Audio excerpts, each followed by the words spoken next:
Welcome to the tool review channel. Today we're taking a look at the Greenlee 0251-08D diagonal cutting pliers from Greenlee. Now these are an 8-inch pair of diagonal cutting pliers, and they are precision machined with hardened cutting edges for maximum durability. These should be able to cut through most of your basic wire. They should be able to cut through ACSR, nails, and hardened wire, and it should be able to cut through screws as well. So we are going to see what we can and can't do here today with some of the stuff that I have to test. But before we do that, we'll take a look at the details on the tool.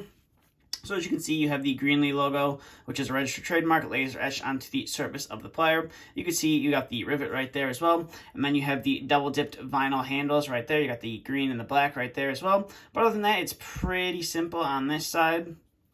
And we'll go ahead and flip it over to the back side. You can see, again, you got your rivet right there. And then obviously you got your little warning right there. It's not insulated. And then use approved eye protection. And then you also have your model number right there as well. And then you can see you have your hardened cutting jaws right there as well. Now I have been playing around with these pliers before making this video. So I did have some wear on there already. But that's really about it for the detail on here. Nothing too crazy about that. So now we are going to get into some of the functionality of these pliers. So the first one is how loose are they? And as you can see right there, definitely not the loosest pliers, but they do move relatively freely. They kind of sticks in a few places. So if you did oil them up, or if you did use them a lot, they should eventually loosen up over time. So we're going to bring in our first wire, which is some 18 gauge solid wire, and we'll see if we can cut through that. And as you can see, we are able to cut through that 18 gauge solid wire no problem whatsoever. So we'll go ahead and throw that guy off to the side, and we'll bring in our 18 gauge stranded wire and see if we are able to get through that. And as you can see, we are able to get through that no problem whatsoever, and you barely have to use any pressure to go ahead and cut through that. So we'll go ahead and put that guy off to the side. And we will bring in some 14 gauge solid wire and see how well we can cut through this. And as you can see, you have a nice snapping sound when you cut through the wire, and you are able to cut through that 14 gauge solid wire no problem whatsoever. So now we'll bring in some 14 gauge stranded wire, which should be a little bit easier to cut through.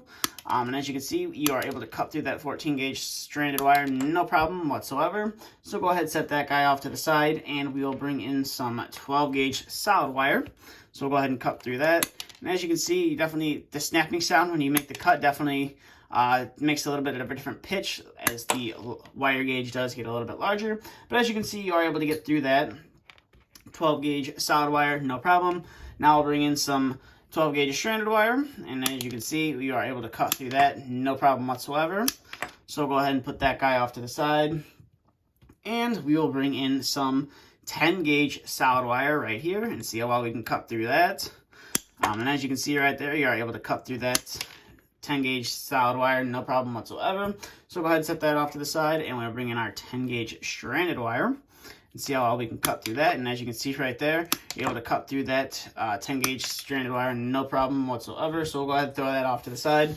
I'll collect all of our little bits and pieces here out of the background, and we'll get back to cutting some more wire.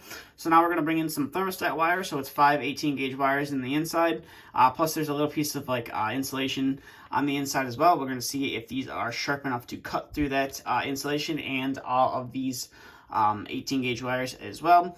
And as you can see right there, it just sends the, the part you cut off flying into the background. But as you can see, you are able to cut through that 18 gauge, the 18.5 thermostat wire, no problem whatsoever. So now we are going to bring in some 14.2 with ground Romex wire. So it's 3 14 gauge wires on the inside, and we're going to see how well we can cut through that. As you can see, you are able to cut through that no problem whatsoever, but you definitely have to apply quite a bit of force to do it, but you are able to do it no problem whatsoever. So we'll go ahead and throw that off to the side, and we will bring in some 12.2 with ground Romex wire and see how well we can cut through that. As you can see, definitely going to struggle with it, but you can do it, and you have quite a large snapping sound, but you are able to get through that no problem. You just got to use a little bit of force to get through it, but you are able to get through that no problem whatsoever. So now we will bring in some 8 gauge stranded wire and see if we can get through this. This is some new wire I decided to pick up and add to the testing. So we'll go ahead and see if we can cut through that. And as you can see, you are able to get through that 8-gauge stranded wire, no problem whatsoever. So we'll go ahead and put that off to the side, and we will bring in some 6-gauge stranded wire and see if we can get through this. No problem. You never know though. But as you can see, just like the 12-2 Romex wire, you're definitely gonna have to use quite a bit of force to get through it, but you are able to do that no problem. Definitely not something you're going to want to be doing all day, because it does take quite a bit of force to do it, but you are able to get through that no problem whatsoever. So go ahead and get all these cut wires out of the background here, and we'll bring in a couple screws here and see how well we can cut through that. So we got a 632 screw right here that I previously cut in a different video. We're going to see how well these can cut through this. And as you can see right there, they are able to cut through that, but they did kind of make a weird snapping noise when you go ahead and cut through that. So we'll go ahead and do that one more time. And as you can see, there's like, when you go through it, like, I don't know if the handles are touching or what, but it definitely does make a little bit of a weird noise. So we'll go ahead and put that off to the side, and we'll bring in our 832 screw from a previous video as well and see if we can cut through this. And definitely going to probably need 2 hands to do this. It's definitely a little bit hard to do. Oh boy, this is tough, and as you can see right there, you are able to cut through that since it's skyrocketing. Now we'll go ahead and take a look at our cutting edges right there to see if there's any damage. I don't see any damage other than there looks like there's a little bit of a gash in the coating or whatever right there, but we were able to cut through it. So we'll go ahead and see if we can see any light coming through, and I don't really see any light coming through the opening. So you are able to cut through a 632 and an 832 screw. Definitely don't recommend you do that on a daily basis with these. As you can see, that was kind of challenging to do. The 632 is easy to do with one hand, but obviously as you saw with the 832, it's quite challenging to do. So overall, these are definitely a nice pair of diagonal cutting pliers from Greenlee. It's definitely a nice alternative if you don't want to go with Klein, Ideal, or Channel Lock. Definitely an alternative out there. Now, I haven't really been able to find a lot of Greenlee products at least my local stores like Home Depot, Lowe's. I did find these at Menards. So if you do have a Menards by you, I do recommend you head there if you're looking to pick up a pair of these. And you don't really want to wait for them to arrive via the mail or UPS, FedEx, whatever.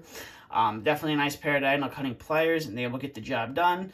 They did struggle a little bit with some stuff. You definitely had to use a little bit more force. But that's, 8-inch pair of diagonal cutting pliers. They don't advertise them as high leverage.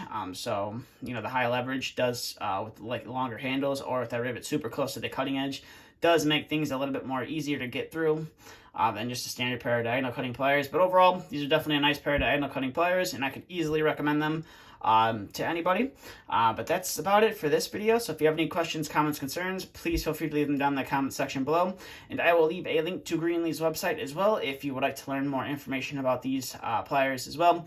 And I'll also try to leave a few links to where you can purchase these pliers online, and I will also leave a Menards link. So if you do have a Menards near you and you would like to see if they have them in stock, I will have a link to the Menards website in the description as well. But that's about it for this video. So if you are new to the channel and you want to see more content like this, please consider hitting that subscribe button. But that's all I have for this video. Thank you for watching, and stay tuned for the next video to be uploaded.